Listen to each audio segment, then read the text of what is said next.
Hey, you guys are early. Okay, I can finish this later. That's fine. Hello again, friends. Say, do you like power? Obviously. Do you want control over those around you? Well, of course you do. Do you want to join in the service of a long-sealed god to ascend to become unkillable?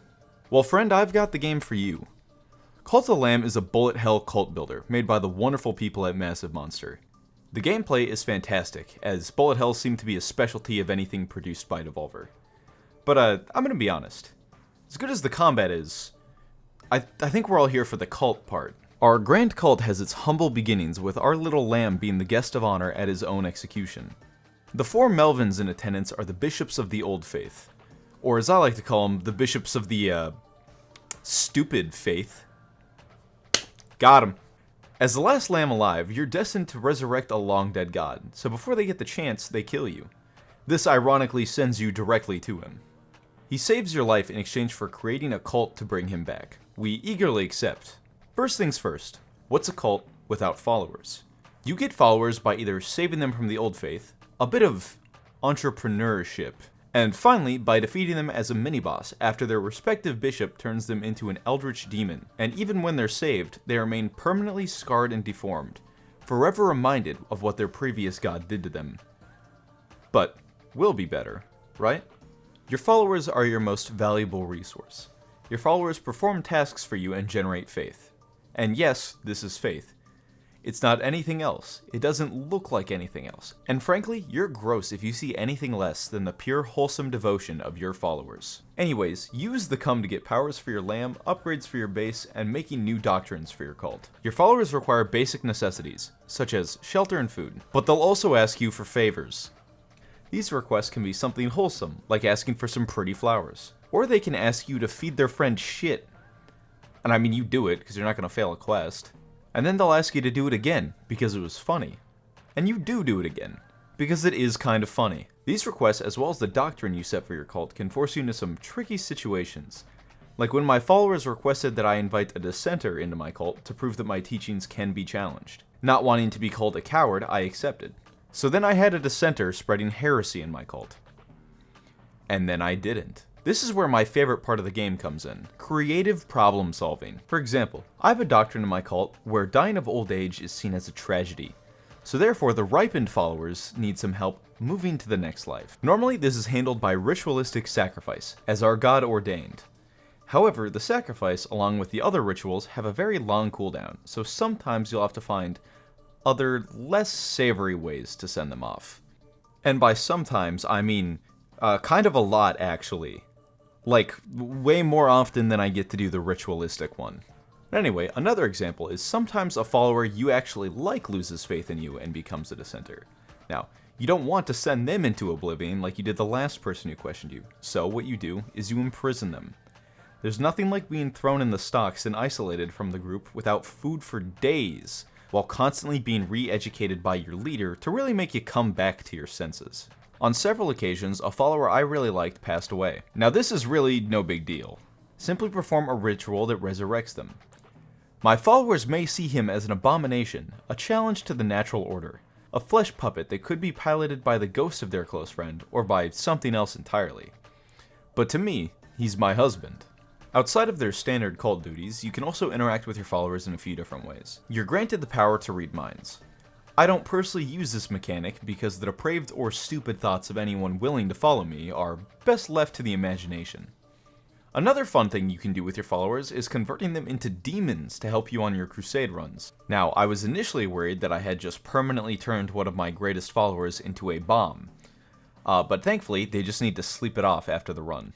You can also do things to raise their devotion to you, like inspiring them. Or, in my case, I could actually just pay them money, which is an amazing system because, well, where do you think I got that cash from in the first place? Another thing to make them like you more is to give them talismans. These add buffs like increasing walk speed, extending the lifespan of your favorite followers, or even remove the natural need for sleep so they can slave away 24/7. Because as we all know, the grind truly does not stop. And if you want, you can also just straight up murder them. Which I'm sure you're doing for some important gameplay reasons, and not because one of your followers said that you were a pussy if you didn't. But back to the grind not stopping, let's build on that. I like to use the Glory and Toil ritual, where I can make my followers work for 3 days and 3 nights non-stop. But why stop violating labor laws there? I can also combo the Enlightenment ritual along with fueling the totem and playing some calming white noise propaganda to boost prayer and effectively speedrun religion. While your followers are being compelled by otherworldly powers to do your bidding, there's some cool places to check out. Like here you can fish, here you can develop a gambling addiction in this really fun dice game. That doesn't make me angry.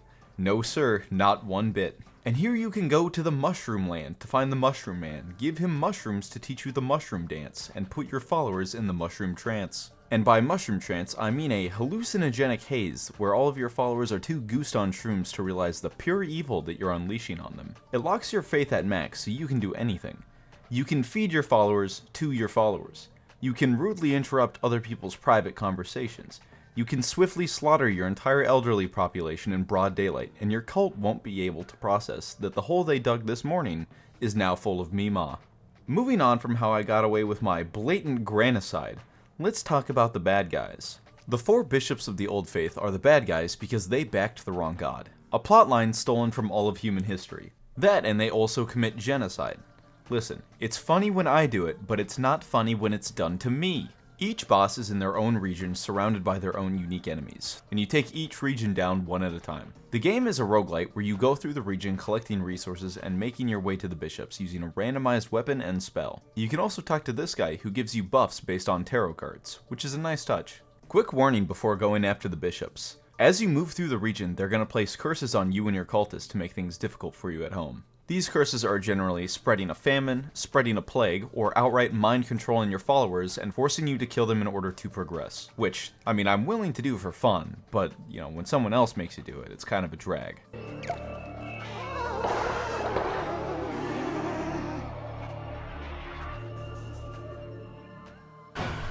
Bitch. This is like if you have a bully at school, so to make things more difficult for him next time he wants to steal your lunch money, you ruin his parents' marriage. Although actually when I say it like that, it's kind of based. The enemies are creatures or cultists dedicated to their respective bishop, even going as far as sacrificing themselves so their bishops can ascend into eldritch gods and serve as a boss fight. Unfortunately for those very devoted followers though, their god is now an ornament on my front lawn. Looks like they should have gone with my god, who is actually also kind of a dick. And unless I want to give up my entire cult and my immortality / life, I actually have to go beat his ass. Now, I want you to picture the ending of the game from the perspective of the final boss. You're an eldritch god who's been betrayed and sealed away by your fellow bishops. So after decades of waiting, you finally get your shot at freedom delivered to you on a silver plate by this lamb. The lamb starts a cult in your name and defeats your enemies for you and frees you from your bonds. But when you try to take the crown back, along with the direct control of your cult, he actually kicks your ass using your own powers. Then, instead of finishing you off, he indoctrinates you into that cult that now worships him as a god instead of you, and then he makes you gay. This is a really cool ending of the game, and I'm glad you can actually take the one who waits as one of your followers. My only thing is that after you convert him, he doesn't really do anything special. Like, he's immortal, so he can't die of old age, which, I mean, you know what we do to old people around here, but you can't actually, like, interact with him. Like, you can't talk to him. You go through most of the game figuring out why the other bishops felt the need to seal him and betray him when they're all equally evil. But then you actually get him, and he doesn't talk to you anymore. Now after this, I figured I was just going to set the game down, walk away from it. You know, I got what I came here for. I had a really good time. But I decided to check the achievements and found that I was almost there. Now, if you're someone who's interested in unlocking all the achievements for yourself, I'm going to give you some tips. I'm going to skip the more basic achievements that you essentially get for just running your cult. And I'm also not going to go over the side quests, because I feel like those are fun to discover for yourself. But the 2 things I will warn you about. Number 1, to get all the follower forms, you're gonna have to kill Ratu, which I felt a little bad about doing, but not bad enough to not actually go through with it, of course. The other thing is you're going to have to no-hit all 4 bishops, which luckily you can refight them as many times as you want.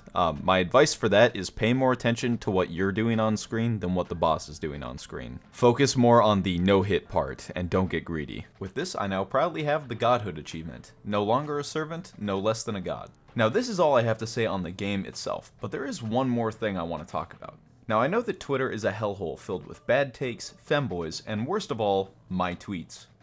But something interesting they do have is the Cult of the Lamb Twitter, where the account had a genuine beef with the Angry Birds account before posting this and attempting to marry them. And then finally, thirsting after every red video game character they could think of. Also a little fun fact, I actually watched them steal this meme live. Anyways, you use the cum to get... Fuck. But they also come with requests. Do you hear me fucking accidentally whistle every time I fucking say requests? But they also come to you with requests. But they'll also ask you for favors.